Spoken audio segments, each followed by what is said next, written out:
Well, time to get back to work on the fighting run, I suppose, because it's the easiest one to update. Outside of, probably the next gym battle for the blue run with the normal team, because, you know, we can just give them the lax.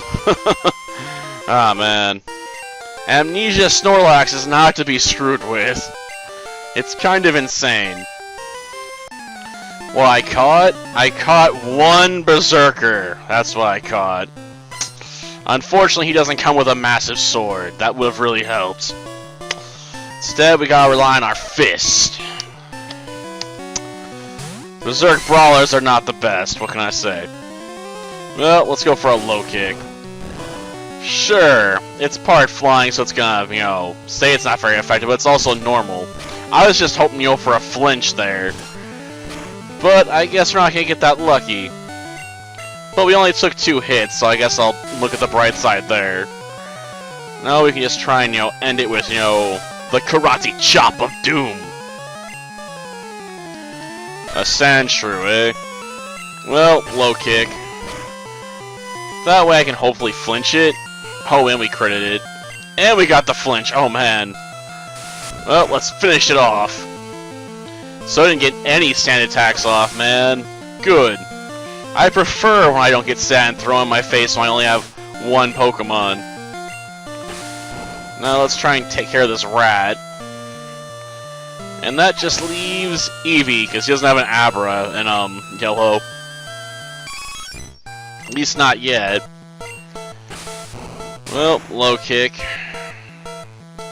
Ooh, it critted, so it doesn't even survive.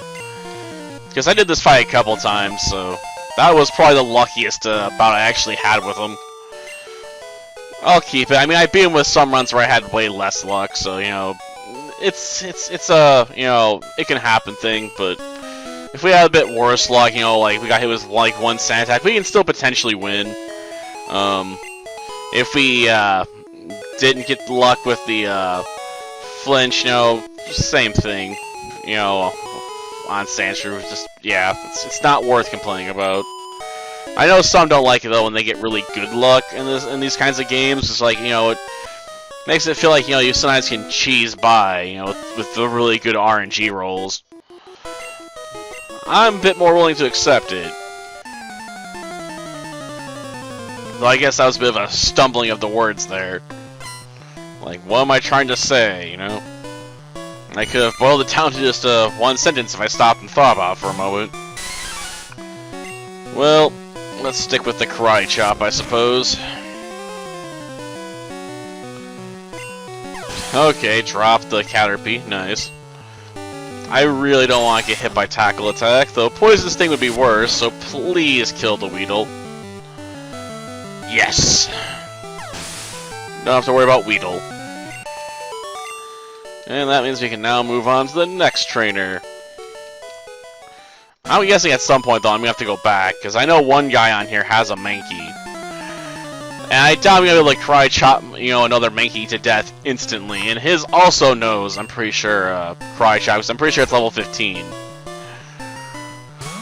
So I'm not going to be able to just abuse a critical hit to knock out instantly, unfortunately. Yeah, I guess I can hope it leers me. I mean, I still have it, so maybe, you know, my opponent would be running it still. I don't really like having it, because Leer is useless if you're going for critical hits all the time. And it also bypasses attack drops when you critical hit, so what Nidoran Female did was completely pointless, because Karate Chop is just that overpowered right now. Oh, you drop my attack stat? Doesn't matter to my Karate Chop! Like, it still gets to have max damage. Like, damn.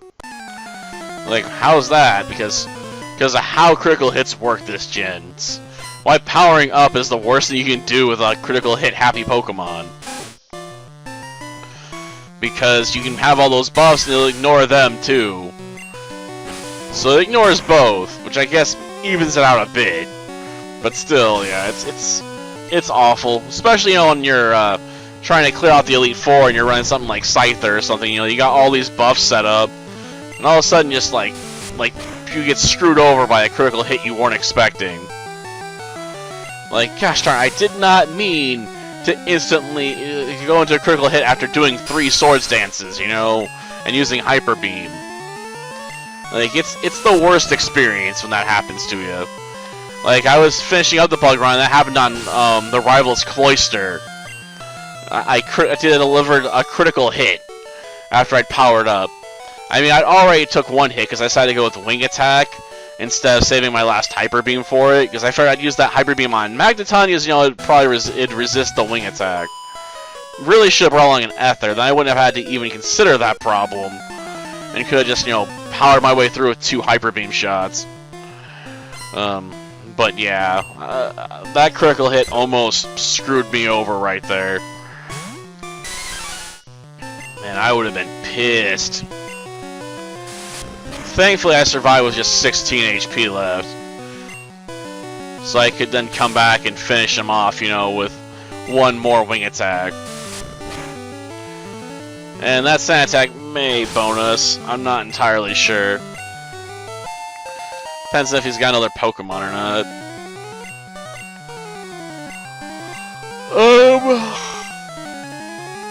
No, I don't want to make room for Fury Swipes. Yeah. It's just not good enough. I mean, I realize in this gen, if the first hit of Fury Swipes is a critical hit, they all are. So, all of a sudden, you know, Fury Swipes can be pretty damn potent, you know, if you get lucky. But I don't like counting on that much luck, you know? Like, even with Primate's high speed, you know, it's not that probably go off, what, maybe a 1/6 of the time or something? It wouldn't be super unreliable, but, you know, it wouldn't be good enough, you know? At least for my standards. I guess we should double back. Yeah, I got a potion, but I don't want to use it. I just hope, you know, the Mankey don't mess me up, because I know that guy's got one. But I don't want to be within its critical hit range, and I want to save the potion for later. At least at the moment, I feel like being, you know, a bit stingy with my supplies. Yeah, they're fighting fit. Can you please just let me leave? I need to take care of that guy, man. And I should probably pick up that rare candy back here, too. Though I'll admit, I sometimes forget the exact location of it. There we go. Found it fairly quickly this time. Sometimes I spend a while back there, you know, like, can I find it? Did I bypass it? Like, gosh darn it. I mean, there is an item finder you can use in these games, but that would require expanding my Pokedex a lot. And our goal is to catch as few Pokemon as possible, obviously. I mean, it's not that big a challenge, dude, if you let me walk casually back to the Pokemon Center. But, you know, the game can't recognize that, right? It's pre-programmed dialogue. Well, go with the low kick, I guess. And hope we get a flinch, maybe? Oh, it went for Leer. Okay. Gosh darn it. That sucked. I guess I should have followed up that low kick with a karate chop. Instead, I got a bit too greedy.